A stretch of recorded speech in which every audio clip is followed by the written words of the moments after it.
नमस्कार मित्रांनो, माझं नाव श्रीधर विनायक गोडबोले आणि तुम्हा सगळ्यांचं स्वागत आहे आपल्या चॅनलमध्ये, ज्याचं नाव आहे अड्डा आनंदाचा।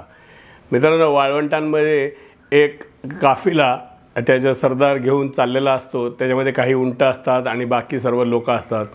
संध्याकाळी उशिरापर्यंत ते प्रवास करायचे आणि रात्र झाली की एखाद्या ठिकाणी तंबू टाकायचे, सर्व उंट बांधायचे आणि दुसऱ्या दिवशी सकाळी उठून पुढे प्रवास सुरू करायचे। त्या दिवशी उंट तंबू बांधल्यानंतर उंट बांधताना त्यांच्या लक्षात येतं की जेवढे उंट आहेत त्याच्यापेक्षा एक दोरी आपल्याकडे कमी पडते आणि आता एवढ्या रात्रीची एक दोरी कुठून आणणार। म्हणून सरदार विचारात पडतो। आजूबाजूला बघतो तर त्याला लांबवर एका ठिकाणी प्रकाश दिसतो। त्याच्या लक्षात येतं की तिथे दुसऱ्या कुठल्या तरी काफिल्याने तंबू टाकलेला दिसतोय, आपण त्यांच्याकडे मदत मागूया। हा सरदार चालत चालत त्या काफिल्याच्या सरदारकडे जातो आणि त्याला म्हणतो की आमचा असं अडचण झालेली आहे, आम्हाला एक दोरी कमी पडते, तर तुमच्याकडची दोरी आम्हाला द्या, उद्या सकाळी आम्ही ती परत देऊ। दुसरा सरदार हसतो आणि म्हणतो की अहो, आम्ही तर उंट बांधायला दोरी वापरतच नाही। हा सरदार आश्चर्यात पडतो, म्हणतो मग तुम्ही काय करता? आम्ही फक्त दोरी बांधल्याची ॲक्शन करतो उंटाच्या बाजूला आणि खुंटी ठोकल्याची ॲक्शन करतो। तो म्हणतो एवढ्यावरती उंट रात्रीचे राहतात? तो म्हणतो हो, आमचे तरी राहतात, तुम्ही पण हा प्रयोग करून बघा। या सरदाराला आता दुसरा काहीच पर्याय दिसत नसल्यामुळे तो म्हणतो चला आपण आज रात्री हाही प्रयोग करून बघू। म्हणून चालत आपल्या तंबूच्या इथे येतो।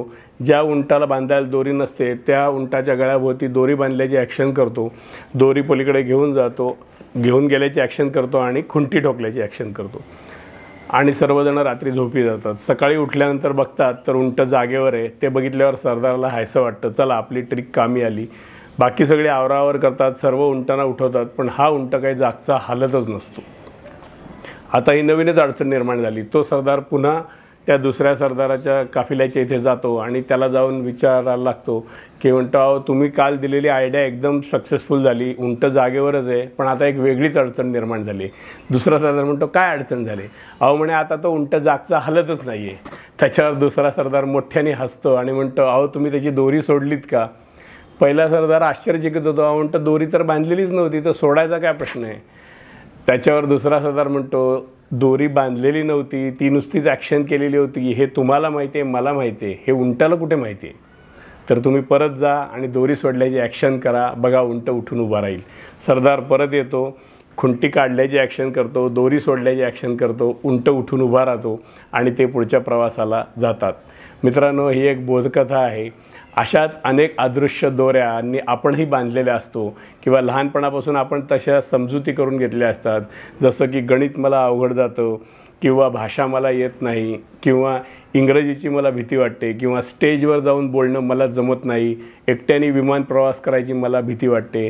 या मित्रांनो, सगळ्या अदृश्य दोऱ्या आहेत ज्या आपण स्वतःलाच बांधून घेतलेल्या असतात, त्या प्रत्यक्षात अस्तित्वात नसतात, त्याची फक्त आपल्या मनात भीती असते। तर त्या प्रत्येक गोष्टी इतरांची मदत घेऊन करून बघा आणि या अदृश्य दोऱ्या तोडा आणि स्वतःची प्रगती करून घ्या। मित्रांनो, कसा वाटला किस्सा? आवडला असेल तर लाईक करा आणि तुमचे जे काही कॉमेंट्स असतील त्या मला लिहून कळवा। असे छान किस्से ऐकण्यासाठी आपला चॅनल सबस्क्राईब करा, ज्याचं नाव आहे अड्डा आनंदाचा। अशा छान मोटिवेशनल पुढच्या व्हिडिओमध्ये पुन्हा भेटूया। तोपर्यंत काळजी घ्या। गणपती बाप्पा मोरया।